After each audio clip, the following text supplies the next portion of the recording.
Right, just a simple video, and I said last video that I was going to just go through this book called Building a Millionaire Mindset. Now it's by someone called Johnny Wimbrey, who is a first generation American millionaire, self-made. He's probably maybe he's a billionaire by now. Anyway, he separated it out into pillars. So I'm just going to go through these pillars. So it's participate in your own rescue.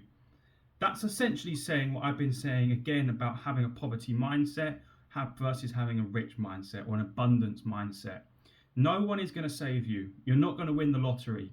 You have to work hard on your ambitions and your goals. Okay? That's what separates, I think that's one of the main things that separates rich people from poor people or normal people.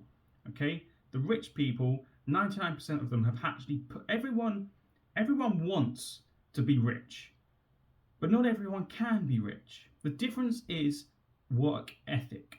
Most people are lazy. That's why most people are fat or like overweight, because they're not wanting to put the effort in. Going to the gym takes effort. Becoming rich takes effort. It's called participating in your own rescue, because no one is going to help you in life apart from yourself. Okay? It's only you that can make yourself who you want to be. Next chapter is finding a mentor. That's simple, okay?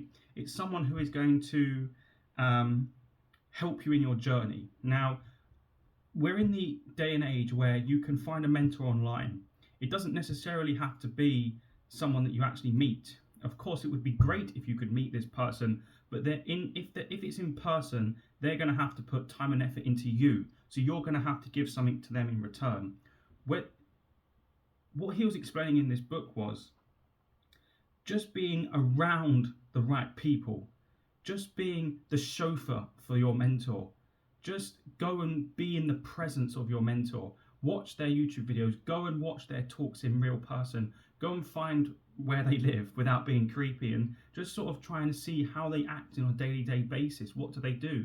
Just like go up and just meet them and shake their hand and see their sprezzatura, the Italian word for their presence, their aura. How do they act? Find yourself a mentor. This is a good starting point. You're watching a video of how to improve. There's other ones out there, Hamza, Jack Hopkins, great YouTubers that are out there and just putting their information out there for free. Establishing accountability. Again, you're the only person who can help yourself, okay? But it helps if you find this mentor or someone who is going to back you up, who wants you to succeed, and they're going to make you accountable, okay? Or it's as simple as putting 2 coins in your pocket, 1 coin for each. If you have a marketing business or a phone call or video that you want to make, you say by the end of the day, if those 2 coins have not been transferred, say I want to make this video, 2 videos, 2 coins in my pocket, I'm not allowed to sleep until I've made those 2 videos. And the coins are the physical thing that remind you, that make you say you've got to do this task. Setting your goals, relating to that last video, Think and Grow Rich. If you've not got your goals set, if you've not got a definitive plan, you're lost. You need your definitive plan written out. That's the first step. I'm using it to prop up my phone right now, but I'd show you, I've got an entire thick book of my entire life, my entire goals, all my plans, the ladders, everything's planned out and written down, and I can just refer to that if I'm ever stuck for anything, any ideas. Being busy versus being productive, that's pretty self-explanatory. That will go into another video, but basically don't do demeaning tasks. Make sure either if you've got a certain business, you can delegate to other people and pay them for the time-consuming tasks, because your time is your most valuable commodity. That's going to be another video again, time. But make sure you're being productive. Okay, so making a video, that's productive. Watching 10 videos on self-improvement, not necessarily productive. It's busy and you think you're doing the right thing by watching all these self-improvement videos, but it's not productive. Being productive is now watching this video and then go and spend an hour taking an actionable step, such as writing down your goals. Go and film your own video, read a book. That's being productive, not being busy. Avoiding permanent solutions for temporary situations. Being a wish maker or versus being a risk taker. In life, you have to take risks. I'm a big advocate for taking risks. High risk, high reward. That's my philosophy in anything you do in life. Mostly being, well, in relating to business, in relating to life experience, you've got to take the risk. You've got to take the risk to go to that country. You don't know where it's going to lead. You've got to take the risk to go and talk to that person. You don't know where it's going to lead. You know, you've got to take the risk to go to that boxing club because you don't know where it's going to lead. Risk is so important in life. If you play everything safe, it's a boring life. You know, you only have one life, take the risk. If it doesn't work out, then it doesn't work out. In a year's time or in a week's time, you're just going to completely forget about it. You know, quite often the rewards will always outweigh the negatives. Okay, take that risk. Don't dwell on the negatives. My other philosophy is one of my ideas is I worry about the consequences later. You know, quite often I do things and don't even care for the consequences, and I deal with the consequences later.